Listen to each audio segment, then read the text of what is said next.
Campeonato Brasileiro depois dessa rodada completa. Ainda temos 2 asteriscos devidos lá do primeiro turno, né? Que podem até ser resolvidos aí com as finais da Copa do Brasil, né? A CBF já começa a considerar essa possibilidade. Mas a diferença do Botafogo para o Palmeiras se mantém em 11 pontos. O Grêmio assumiu a 3ª posição e pode até chegar um pouquinho mais perto do Palmeiras, né? E a 12 pontos do Botafogo, se qualificar ali como um perseguidor. O Flamengo está saindo, está perdendo esse status. 15 né? pontos. Com 15 pontos.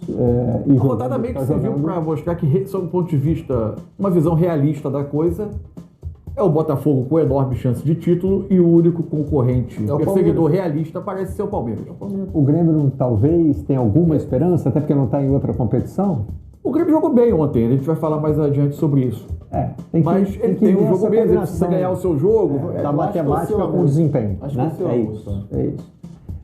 Fluminense e Bragantino hoje fecham o G6, na sequência Atlético Paranaense, Fortaleza, Atlético Mineiro e o Cuiabá empacou nos 28 pontos, né? São Paulo e Cruzeiro estão no que hoje seria a zona da Sul-Americana, isso aí muda muito, né? Depois vem Corinthians e Internacional, respirando um pouquinho, né? O Corinthians tem um jogo a menos. Goiás e o Bahia com a mesma pontuação do Santos, que abre o Z4, seguido de Vasco, Coritiba e América Mineiro, e aquele lembrete de que falta um jogo dentro do Z4 entre América e Vasco. Né? O Corinthians chegou a estar perdendo para o Goiás, né? Sim. Isso mudaria, inverteria a posição deles na tabela e colocaria o Corinthians, mesmo com um jogo menos, uma situação inconveniente. Aí as manchetes da vitória do Botafogo, a tarde de Diego, né, que já chegou fazendo gol com 3 minutos no Campeonato Brasileiro. A brincadeira com o tapetinho mágico, o Botafogo continua com 100% de aproveitamento no seu estádio no Campeonato.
Brasileiro. São 11 jogos, né? 11 jogos, 11 vitórias. 3 gols sofridos. 3 gols sofridos dentro do Brasileiro, né? Na Sul-Americana muda um pouquinho. E aí no dia a festa gloriosa. Mesmo debaixo de chuva e frio, o torcedor comemorou. E esse é o Correio, com 1 a menos, vitória... Ah, não, essa é a Série B que eu tô lendo ali. Que pancada. A manchete. O destaque tá ali na... Como se fosse uma legenda, né? Como é que a gente chama isso? Título legenda? Não, tem outro nome. Tem nessa aula. Não, tem um jargãozinho aí do jornalismo, mas tem, enfim. Que pancada. Que pancada pro Bahia e que pancada do Diego. Aí, ó. 3 minutos de jogo. Esse aí não precisou dar muita pancada, não, né? Esse aí foi só um toquinho. Não, mas tem uma coisa importante na construção desse lance. O Botafogo faz a bola voltar no Lucas Perry. O Bahia, o que talvez tenha sido o único pecado do Bahia num bom jogo que fez. Além de não conseguir concluir suas oportunidades, como a gente vai ver ao longo do primeiro tempo. Já começamos a ver. Eu acho até que no todo do primeiro tempo, né? O Bahia foi um pouco melhor do que o Botafogo. Poderia ter empatado. Poderia ter saído para o intervalo com o resultado melhor. Aí no segundo, aí sim, diante das diferenças de estratégia, o Botafogo sempre com um ataque rápido e o Bahia tentando construir, aí eu acho que o Botafogo foi melhor time que o Bahia e merecidamente conseguiu a vitória. Mas qual foi para mim o único, além de não converter a oportunidade,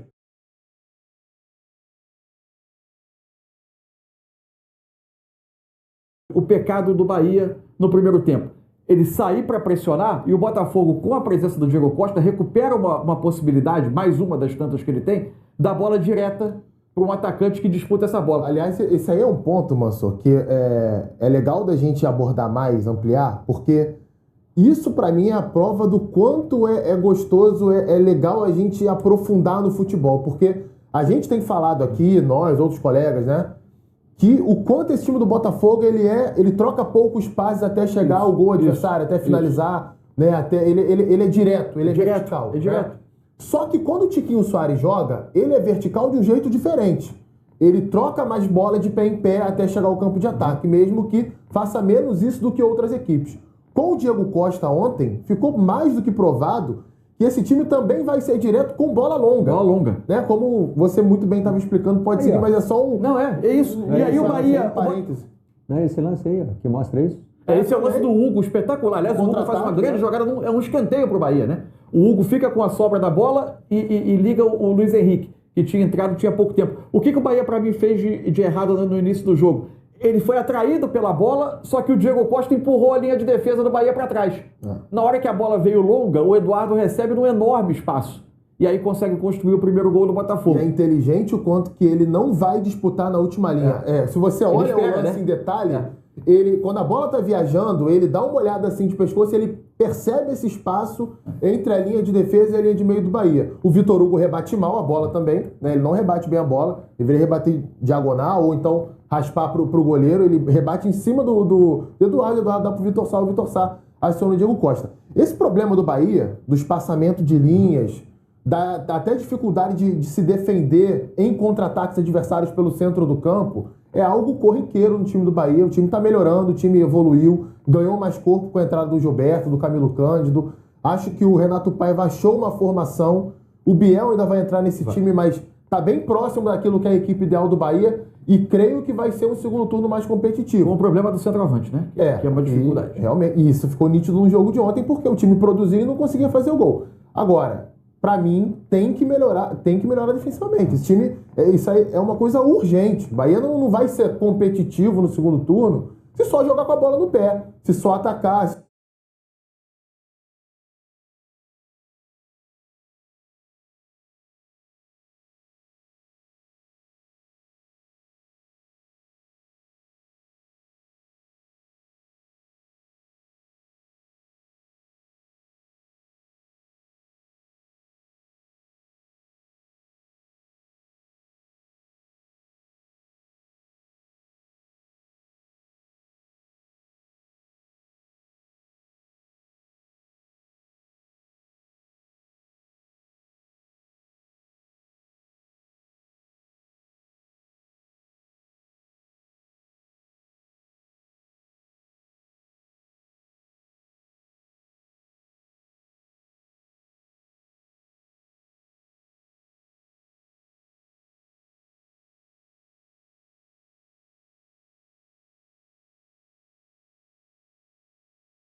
Só criar as oportunidades, principalmente com essa questão da falta de ser uma equipe um pouco mais letal. E dois detalhes do Botafogo ontem. O Hugo, para mim, tem que existir uma discussão. Quem é o titular da lateral esquerda do Botafogo hoje? Marçal é um baita de um lateral, são até jogadores com características diferentes, mas o Hugo tá jogando muita bola, o que é muito legal da gente falar, porque era um jogador que há pouco tempo atrás nem era relacionado pelo Luiz Castro. Copa do Brasil contra Ipiranga, por exemplo, fora de casa, o Luiz Castro improvisa o Rafael na lateral esquerda e o Hugo, se eu não estou enganado, nem no banco fica, ou fica no banco e entra no segundo tempo, mas teve jogo que o Hugo nem no banco ficou, tendo condições de jogar. Então hoje a gente pode debater quem é o titular da lateral esquerda do Botafogo. E um outro detalhe também, que aí vai muito no ponto do Bruno Lage. Ele não tem escalado 2 pontas agudos. Não. Especialmente quando joga em casa, esperando o adversário que se defende. Ele demonstrou que essa não é a preferência. Por isso que me surpreendeu a negociação do Sauer.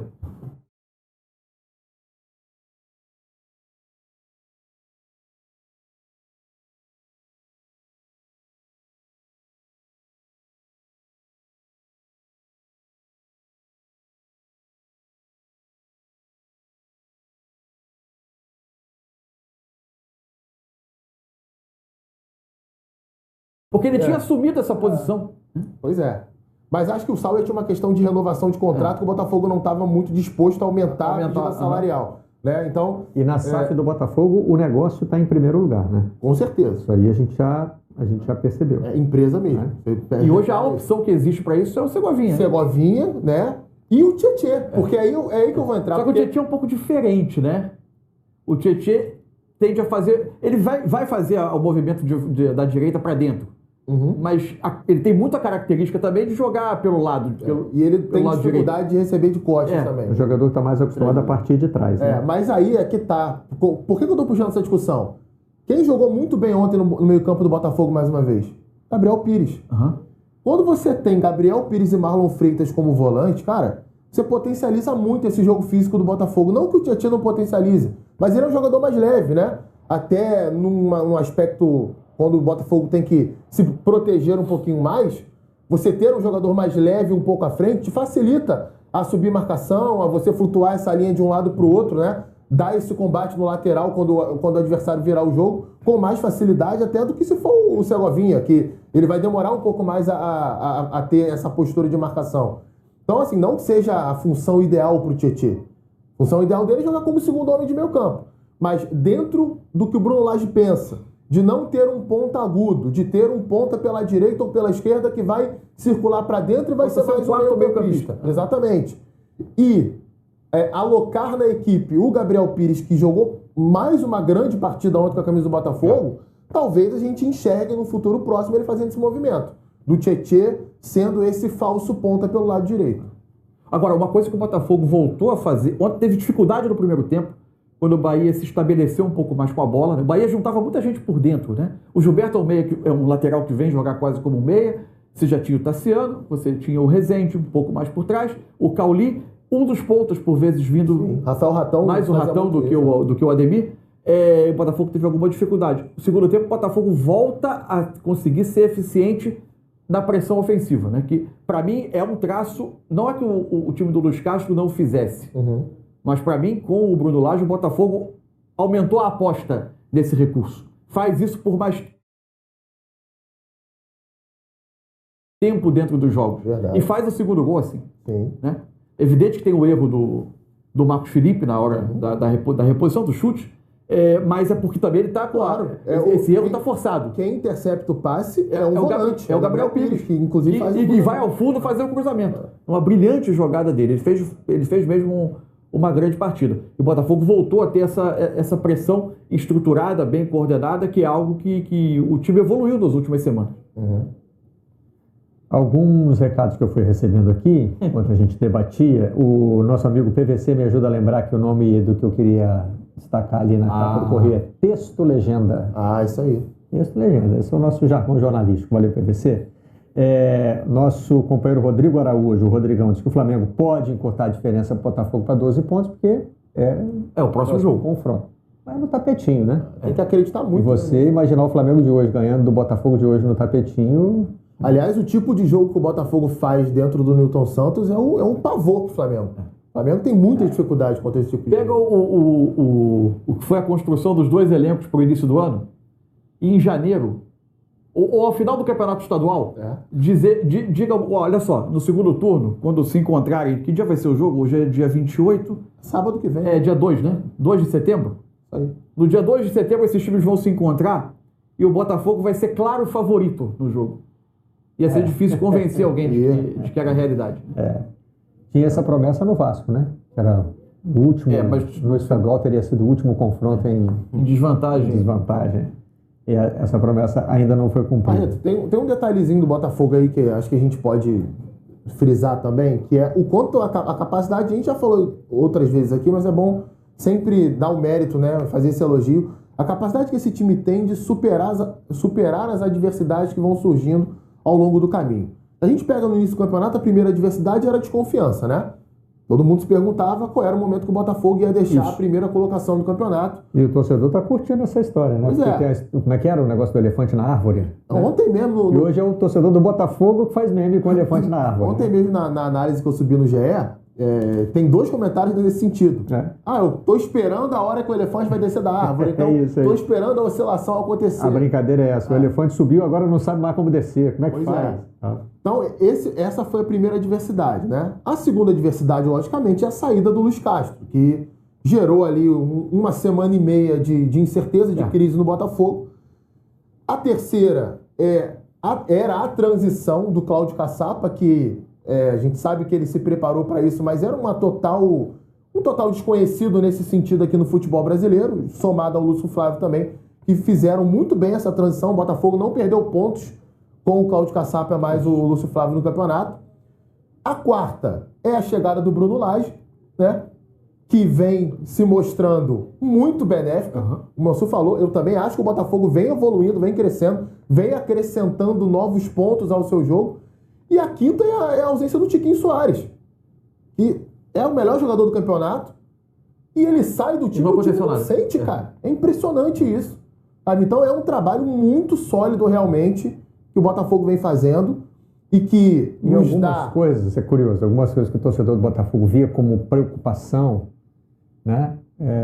Como elas passaram a se repetir, talvez ele hoje veja, em vez de uma possibilidade de problema, ele enxerga como uma solução. Por exemplo, a atuação do Lucas Perry, que vocês já destacaram. Um 3-0 diferente, em que o goleiro do time que ganhou teve boa atuação. Mais uma vez, precisou intervir, né? E em alguns jogos, o torcedor do Botafogo disse, olha, esse resultado foi meio enganoso, porque se não fossem as defesas do Lucas Perry, mas agora acho que ele já se acostumou com a ideia de que tem o Lucas Perry, né? Aquela história que eu costumo contar aqui do doce de leite, né? Da senhora que foi se consultar com o médico, porque só conseguia dormir depois de comer um pedaço de doce de leite. Aí o médico perguntou, minha senhora, na sua rua tem uma venda? Como se diz lá no interior? Tem. Nessa venda tem doce de leite? Tem. Então, está resolvido o seu problema. Quando faltar o doce de leite, a senhora volta aqui que a gente conversa. Parece que faz parte do checklist de vitórias do Botafogo. Tem o Lucas Perry. E ele está mantendo esse nível de atuação. E esse mosaico aí foi sensacional, né? Essa conexão com o time histórico do Botafogo. Garrincha, Didi e Nilton Santos foram os lembrados aí no mosaico da torcida. Então, assim, essa questão de exaltar essa capacidade de superação do Botafogo em meio às pedras que foram surgindo no caminho, acho que é fundamental para a gente até vislumbrar que talvez esse momento ele se preserve durante mais tempo. Assim, quando você tem essa questão do Lucas Perry, ela dá um debate que é bem curioso, assim, né? Porque no futebol tudo pode, né? Futebol é o esporte que você pode ganhar um jogo sem passar do meio campo, né? Pode acontecer. Você pode não ter em nenhum momento do jogo a bola dominada além da sua linha de meio campo, pode ganhar o jogo, né? Agora, do que se trata o jogo? De aumentar, no esporte que tudo é possível, o exercício é aumentar a probabilidade, né? Eu ainda acho, assim, se a gente tivesse semana após semana dizendo, o Botafogo só ganhou esse jogo pelo Lucas Perry, aí na semana seguinte só ganhou o jogo pelo Lucas Perry, esse time estava próximo de perder. Porque isso não é sustentável por longo tempo. Fato é que você pode discutir se a pontuação do Botafogo ela é um pouco acima da curva, porque houve muitos jogos em que ele foi dominado, houve jogos em que ele foi dominado e mesmo assim venceu. Isso é uma boa discussão. Agora, não dá para nem atribuir apenas ao goleiro e nem discutir a liderança do Botafogo. Claro. Ele é o time que mais jogou bola no campeonato. É a maior campanha da história do campeonato brasileiro. A quantidade de jogos em que ele dominou o adversário num ritmo avassalador por vezes, especialmente em casa, e ganhou com sobra, é muito maior do que esses jogos que ele só ganhou. Assim, o Goiás teria liderado o Campeonato Brasileiro, né? Porque quantas vezes a gente ouviu falar do Tadeu fazendo milagre no gol do Goiás, né? Mas não resolve. Perdeu, mas o Tadeu em 38 rodadas não sustenta, gente. E assim, por mais que a gente aqui tente falar de futebol além do resultado, claro. eu acho que uma coisa tem que ser feita sempre, senão não precisa ver o jogo, né? Perdeu, tá ruim, empatou, tá mais ou menos, e ganhou, tá bom. Né? Então, assim, por mais que a gente tente fazer isso, a gente não pode perder de vista que o Botafogo faz a maior campanha da história do Campeonato Brasileiro. Nunca existiu uma campanha no Campeonato Brasileiro como o Botafogo vem fazendo agora, um aproveitamento desse depois de 21 rodadas. Então, cara, isso é inquestionável. E para você fazer uma campanha desse tamanho, você precisa primeiro ser um ótimo time de futebol, e o Botafogo está sendo, e ter circunstâncias que vão te favorecer. Porque você não vai jogar brilhantemente semana após semana durante 7 meses, no caso do Campeonato Brasileiro.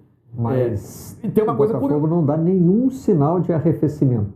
Não, teve jogos abaixo. E aí, tem um detalhe. Sempre que os jogos foram parelhos, a coisa caiu pro lado do Botafogo.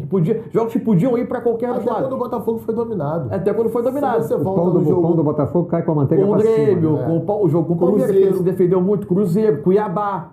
Você tem esses jogos. Agora, não dá para focar nesses jogos e desmerecer a liderança. Não. Porque vencer jogos assim 21. faz parte...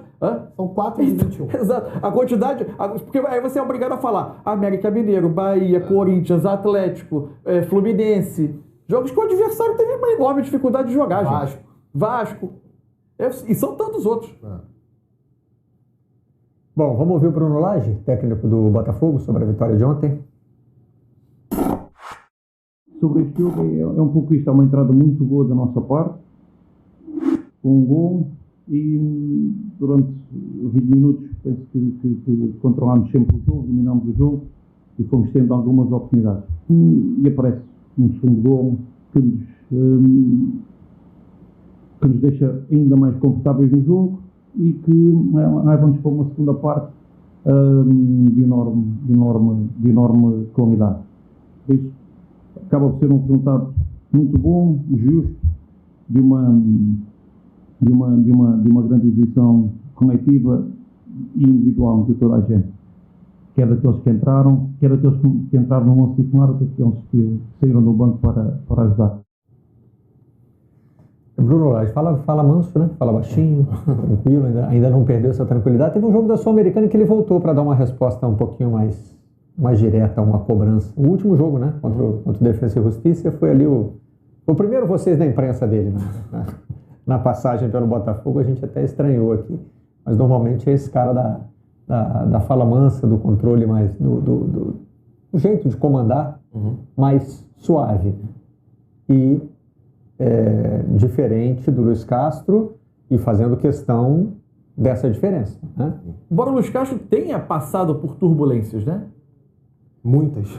É que a gente lembra do Luiz Castro, líder do Brasileiro. Isso. Né? O Bruno Lage já herda, e não é fácil o que ele está fazendo, porque você herdar um time líder do campeonato, com boa vantagem, com a campanha naquele nível de aproveitamento enorme,